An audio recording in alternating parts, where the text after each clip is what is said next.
Welcome to Not Milk Never Milk. Subscribe if you're lactose intolerant. You start by preparing the client and files.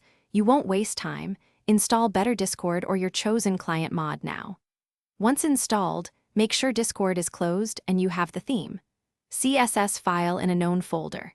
You should also export or copy your existing settings so you can revert if needed.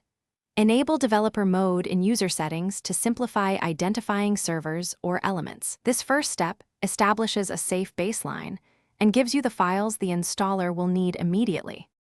You now install and apply the theme. Open Better Discord settings and choose Themes, then click Open Theme folder so you land in the correct directory.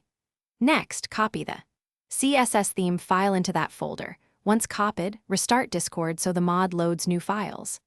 After restart, return to Themes and toggle the theme on.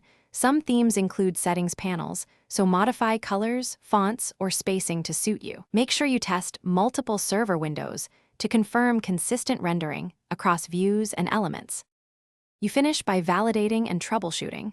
Scan Discord for visual glitches and confirm no buttons or text are unreadable. If things look off, disable other themes or custom CSS. Conflicts are the most common cause. When Discord updates break your theme, reinstall the mod client or apply a provided patch and then restart Discord.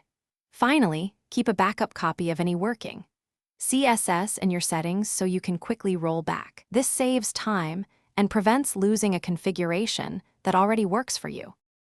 Thanks for watching. If this was helpful, leave a like and consider subscribing. See you next time.